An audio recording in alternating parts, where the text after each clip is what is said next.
మనకి మన లోకేష్ గారు, చంద్రబాబు నాయుడు గారు, మన రవినాయుడు గారు ఏదైతే స్పోర్ట్స్ చైర్మన్ ఉన్నారో వారిని కలవటం జరిగింది. కాంబోడియాలో ప్రైజులు కొట్టినాక వారు కూడా చాలా అభినందించి భవిష్యత్తులో మన ఆంధ్రప్రదేశ్ నుంచి కిక్ బాక్సింగ్ అనే ఆటలో చేర్చి మరి నిన్ను మంచి ఒక స్థాయిలో రేపు వరల్డ్ కప్ కొట్టుకొస్తే నిన్ను మరి మన రాష్ట్ర ప్రభుత్వం గుర్తించి నీకు మంచి ఉద్యోగం కానీ నీకు కావాల్సినటువంటి వసతులు కానివ్వండి నిన్ను గవర్నమెంట్ ద్వారాగా అభినందిస్తామని వాళ్ళు మాటిచ్చారు. అలాగే తులసి రామచంద్ర ప్రభు గారు కూడా మరి వారు ఎందుకంటే స్పోర్ట్స్ మీద చాలా వారికి అభిమానం, ప్రేమ. వారు కూడా చిన్నప్పటి నుంచి కూడా అన్ని ఎన్సీసీలో కూడా షూటింగ్ కానివ్వండి, లేకపోతే బ్యాడ్మింటన్లో కూడా పోటీల్లో కరసావన్ కానివ్వండి అన్నింటిలో పాల్గొనేవాడు. ఆ స్ఫూర్తితో మన కోటి నాగబాబుని ఒక స్థాయికి తీసుకెళ్లాలనే సంకల్పంతో నేను కానీ వాడిని కానీ మా మిత్రులు కానివ్వండి, ప్రభు గారి శిష్యులు కానివ్వండి, మనం వాడి ద్వారాగా ఆంధ్రప్రదేశ్కి మంచి కీర్తి ప్రతిష్టలు తెచ్చే విధంగా మనోడు తయారవుతాడని మేము అందరం కోరుకుంటున్నాం. రామచంద్ర ప్రభు గారు సహజంగా మొన్న గవర్నమెంట్ హాస్పిటల్లో కూడా ఒక 5 కోట్ల రూపాయలు మరి వారి పారితోషికం అంటే వాళ్ళు ఎవరైతే పేదలు హాస్పిటల్కి చాలా ఇబ్బందులు పడుతున్నారో కొన్ని స్కానింగ్ సెంటర్లు కానివ్వండి బిల్డింగ్ సరైన లేకపోతే 5 కోట్లు ఇస్తున్నాడు. అలాగే మన కోటి నాగబాబుకు కూడా ఆర్థిక పరిస్థితుల్లో రేపు వరల్డ్ కప్కి వెళ్ళేదానికి వారు ఆర్థికంగా సహాయ సహకారం పూర్తిగా వారే అందించి మనవాడిని ఒక స్థాయిలో తీసుకురావాలనుకుంటున్నారు. అలాగే ఒక కాలేజీ పిల్లలకు కూడా జనరల్ హాస్పిటల్లో ఒక బస్సుని ఒక 57 సీటర్స్ని వాళ్ళ పిల్లలకి చాలా ఇబ్బంది అవుతుంది.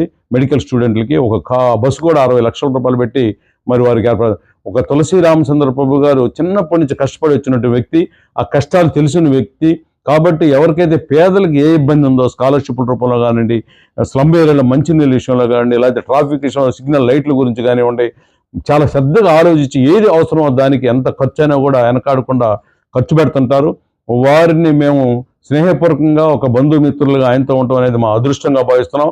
ఆయనలో కూడా మేము కూడా ఒక భాగమే. మేము కూడా ఏదో చిన్నగా కొద్ది స్కాలర్షిప్లు పేద పిల్లలు ఎవరైతే ఉన్నారో మరి అందిస్తున్నాం. రేపు భవిష్యత్తులో ఈ నెలలో మరి స్కాలర్షిప్లు ఒక 200 మందికి మరి మంత్రి గారి సమక్షంలో ఒక దగ్గరగా 7-8 లక్షల రూపాయలు స్కాలర్షిప్లు ఇస్తే అన్ని కులాల వారికి ఎవరైతే కొద్దిగా ఇబ్బందులు ఉన్నారో వారి ఆర్థిక పరిస్థితులను చూసుకొని చేయాలనే పరిస్థితిలో ఉన్నారు.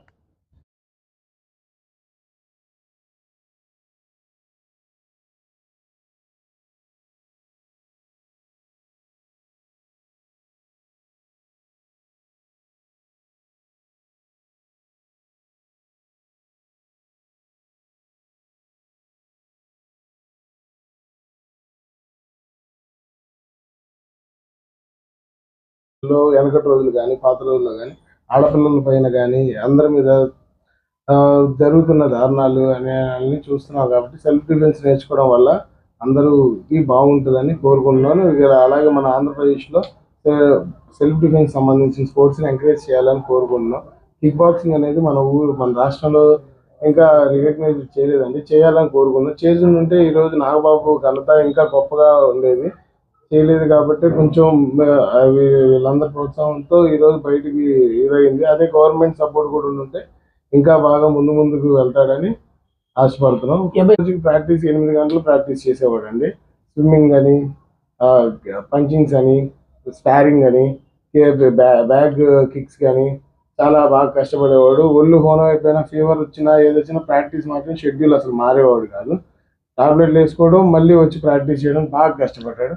అంత కష్టం పడ్డాడు కాబట్టి ఈరోజు దేశానికి పేరు తేగలిగాడు. ఇంకా ముందు చేయాలని మన గవర్నమెంట్ కూడా సెల్ఫ్ డిఫెన్స్కి సంబంధించిన స్పోర్ట్స్ని ఎంకరేజ్ చేయాలని కోరుకుంటున్నాను.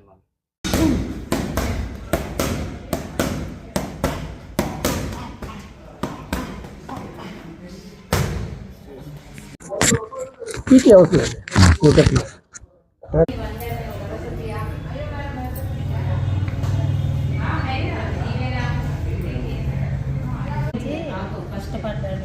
మేము కూడా పిల్లాడు ఎంచుకున్న దానికి ఇంకా బాగుంటుందని దాంట్లో చాలా ముందు తైకొండ ఆడాడు. దాంట్లో బోర్డని పథకాలు పెట్టాడు, అన్ని దేశాలు వెళ్ళొచ్చాడు. కొద్దిగా ఇప్పుడు అయితే మళ్ళీ వెళ్ళాలని ప్రిపేర్ అవుతున్నాడు. దాన్ని బట్టి ఏదన్నా అంటే ఎలా ఫీల్ అవుతున్నారు మీ అబ్బాయి? దాదాపు గర్వంగానే ఉందండి మాకైతే. అప్పుడే మాకు అయినా ఆ వయసుకి ఆలోచన మొత్తం అంటే మాకు గర్వంగానే ఉంది. దాన్ని బట్టి ప్రభుత్వం కూడా మాకు ఏదన్నా దారి చూపించిందని అంటే ఈ క్రీడ చాలా ప్రమాదకరమైంది కదా. కానీ ఎంచుకున్నాడు. మా అబ్బాయి ఎక్కడికి వెళ్ళినా గెలిచి వస్తాడని నమ్మకం ఉంది మాకు. ఇప్పటివరకు ఏ ఆటలైనా, తైక్వాండో అయినా, బాక్సింగ్ ఏదైనా గెలిచే వస్తాడు. దేవుడు అంటే దేవుడు ఉంటే అన్యాయం చేయదు కదా. ఎంత లేని వాళ్ళమైనా ప్రభుత్వం ఏదన్నా దారి చూపించింది అని చూస్తున్నాం. కేర్ స్కూల్లో చదివిన కాడి నుంచి 8వ తరగతి కాడి నుంచి గేమ్లు అంటే చాలా ఇష్టం. అప్పటి నుంచి ఆడతానే వచ్చాడు. అన్ని దేశాలు చిన్న చిన్నగా మా ఓపిక కిందకి పంపిస్తానే ఆడతానే గెలుస్తానే వచ్చాడు. ఇప్పుడు ఇది అనేది ఎంచుకున్నాడు బాక్సింగ్ అనేది. దాంట్లో అందరూ అది ఇదని అన్న ఆ పిల్లాడు ధైర్యం చేసి గెలిచేస్తాడని నమ్మకం మాకు కలిగి. ఈ క్రీడల మీద ఏంటి మీకు ఇంట్రెస్ట్? క్రీడల మీద ఇంట్రెస్ట్ అంటే kick boxing is the very different sport అండి. ఈ నార్మల్ కంబాట్ స్పోర్ట్ అండి. నార్మల్ గేమ్స్ లాగా కొంచెం ఇది రిస్క్తో కూడిన గేము.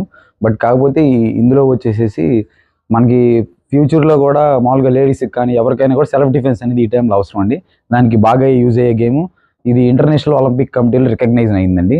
రేపు జరగబోయే 2028లో కూడా ఒలింపిక్స్లో ఇంక్లూడ్ అవుతుందని అంటున్నారు. అదేవిధంగా వరల్డ్ గేమ్స్లో ఉంది, ఏషియాడ్లో ఉంది, మనకి ఏషియన్ ఒలింపిక్ అసోసియేషన్ కూడా రికగ్నైజింగ్లో ఉందండి. అదేవిధంగా రోజు రోజుకి కూడా కిక్ బాక్సింగ్ అనేది ఇంక్రీజ్ అవుతుందండి, చాలా డెవలప్ అవుతుంది.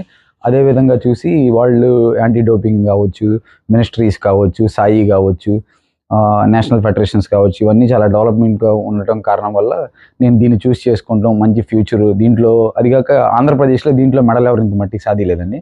నేను ఎవరు చేయింది నేను ఏదో ఒకటి చేయాలని ఒక ఆలోచనతో సీతారామయ్య గారి సపోర్ట్తో నాకు ఫుల్గా నేను ఏషియాడ్లో ఫస్ట్ టైం, ఆంధ్రాలో ఫస్ట్ టైం 2 మెడల్స్ అచీవ్ చేస్తాం అనేది ఏషియాడ్లో చాలా హ్యాపీగా ఉంది. మార్చి జరిగేది ఎంతమంది, ఎన్ని కంట్రీస్ వస్తున్నాయి? రేపు మార్చిలో వచ్చేసండి ఇటలీలో వరల్డ్ కప్ జరుగుతుందండి, open world cup. I think minimum 150 to 200 countries attend అవుతున్నాయండి. నేను ప్లే చేసే వెయిట్ వచ్చేసి -84 kg విభాగంలో నేను ప్లే చేస్తున్నానండి.